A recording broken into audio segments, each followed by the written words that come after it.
he's got receivers this year. He's got weapons. He's got the weapons. Tyreek Hill, stay out of trouble.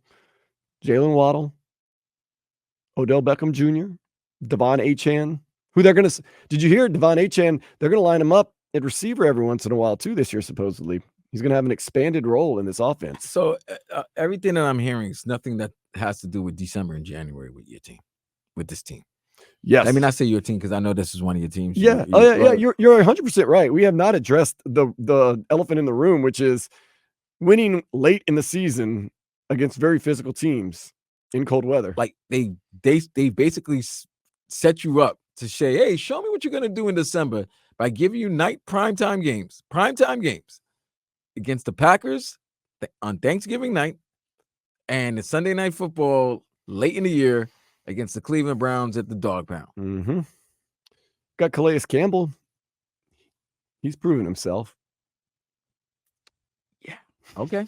I just need to know. 17-year veteran Calais Campbell. It's not even about Calais. I think that's an excellent signing. I think that's a signing. Like what you need is depth up until Jalen and Bradley can come back, and then when they do come back, it's not necessarily that you got to rush them back where they got to overexert themselves. They could be part of the rotation, get their footing and rhythm back, and then boom, you have a real kind of like NASCAR type of front four, especially if the rookies can actually play very well in their rookie campaign. Mm-hmm. If they do that along with the vet, you're not hurting as we thought they would have, looking at the season, looking at the fact that they let Christian go. Van Ginkel went to Minnesota. So yeah, I think the signings and the moves that they've made to I want to say plug up the holes, but obviously make sure that these weaknesses are not weaknesses anymore. They're more of a strength, or they're good. Mm-hmm. I think you got to give Chris Greer credit in that. But my thing is this: offensively, what we've seen over the last 2 seasons is that once the weather gets cold, the offense is not the same high-powered offense that it is between September and October and mid of November. When the weather gets a little cold and the teams are a little bit better, they have a problem of moving the offense. So what do you suggest they do to remedy that? What would be one of the things that you think they should do? Run the damn football a little bit more. And because I think Raheem is great, but Raheem is a little bit older, and he's always had a knack of injuries. A little dink here, a little dent here. Same thing with A-Chain last year. You don't really have that thud, like that guy that so you need a bruiser. You would like I would love a guy with like a 4-yard 5-yard guy that's moving the pile. Like if it's Mack truck, a 3rd and 4, 3rd and 3, you don't necessarily have to throw it to Tyreek or Jalen Waddle just for them to try to get 3 yards. Give them the ball, milk the clock, be physical against these other teams and their defensive line. If you do that, you're saving Tua from from pressure. You're saving some of your finesse guys. Right. Who are injury prone sometimes. And guess what? You established the running game, play action with those receivers. That's it. Bang. If you run the ball 4 or 5 consecutive times, you're getting 4 to 5 yards a carry, and you're moving the clock. You're setting the defense up. You're lulling them to sleep so that when you hit them with a play action, you got Odell, Waddle, Tyreek, Achane, Mostert, like any of those guys, any of those 5 weapons, if you're establishing the run and you're moving the line, when you go play action with Tua's accuracy, boom, a little 3-yard, 5-yard, then can go. But you got to do that by establishing the run to me. I did find that peculiar that they traded up in the 3rd round to get Jalen Wright, who is almost, for the most part, a carbon copy of what they already had. That was my problem. They just think that. And it's nasty for me. It's nasty. This is why it's nasty work. Because after his first year, and it was his first year, he was a rookie coach, but he led his team to the playoffs. He said, I am going to correct. This was what I heard right before last season. I am going to correct the running game situation towards the end of the year because we didn't run the ball more. That's my specialty. That's where I made my name. I am going to make sure we run the ball more. Did they run the ball more in the second half of the season?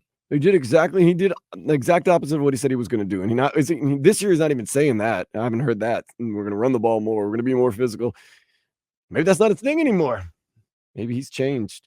I don't know if that's gonna help anything, but yeah, you would think you would get some type of a crushing running back. Instead, now we've got 3 guys that, I mean, when I say carbon copies, very, very similar with the speed and the size and everything like that. Raheem Mostert, Devon Achane, Jalen Wright. Okay. I don't know what they're doing, but I hope I don't know what is gonna happen at the end of the season, because if it's a repeat of the past couple of years, it's gonna be scary. And that's nasty because you could alleviate a lot of the stress on Tua.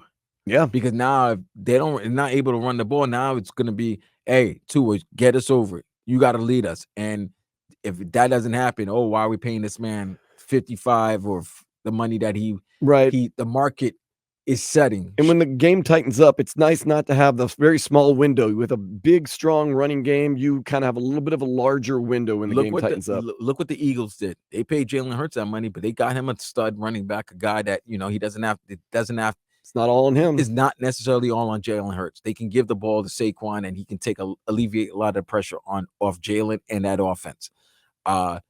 Houston did that with CJ. Mm-hmm. They added Stephon Diggs. They already had those 2 other receivers, but they got him Joe Mixon. You understand what I'm saying? Big running back. The Chiefs did it. We all know 15 is unbelievable. They got Kelsey, but they got Pacheco. Pacheco, yeah. He's an angry 3.5, 4-yard runner, but you know what? He's laying the wood. Pause. But he's laying these cats out, moving the line so that it doesn't necessarily have to be all on 15. Yeah. Or if 15 can work his magic with 3rd and 2, 3rd and 1. I think if you see more 3rd and 2 and 3rd and 1s, you can do anything. You can run the ball, pass the ball, and you got 2 opportunities. You're gonna have two downs to get 2 yards. And remember, we were really, really not good on short down, 3rd and goal, right. 4th and goal, no, but not in the. But when we're closer, we got the goal line. I know it tightens up some, but when you got that big, strong back, could make a difference. Could make a difference. Like to me, that's what's gotta happen this year. The only place we've gotten more physical in the offense would be Jonnu Smith, maybe tight end. Although Durham Smythe was pretty physical, he just wasn't that much of a weapon. Yeah. What? Jonnu Smith is better than Durham Smith. No, I'm saying definitely. But that's one place you got more physical on offense. But other than that, you haven't really gotten physical. Haven't really done that. Yeah, unless Patrick Paul's going to come in here. But he's a project. Throw people around. He's a project. Odell is not considered a physical receiver. Nope, it's still more of the sports course. You need a freaking SU damn V. So you didn't change things, but you expect there to be a different outcome at the end of the season. I mean, in all reality, right? It's like instead of getting an SUV, you got like a 2020 Ford Fiesta. You got no. You got a 2020 like convertible. Yeah. In Odell. Yeah. That's instead of getting an SUV, you got like a 2019 Toyota Solera. No, Jonnu. Like what would be a Jonnu? Because I don't want to say he's like an Explorer or anything like that. You know what I mean? But instead of getting like a 2023 SUV, you got good cars. Yeah. And they were probably at the top like a couple of years ago, 3 or 4 years ago, but they got some mileage. A little scratch. They got some scratches. It's got, there was some things had to be had to go to the shop and work on the body, like stuff like that. It's good. It can maneuver around the city. But when it comes December and January, right. I need that SUV, bro. I tell you, man, I'm not really nervous about September 8th against Jacksonville at all. Beginning of the season, breeze, it seems like. The end of the season,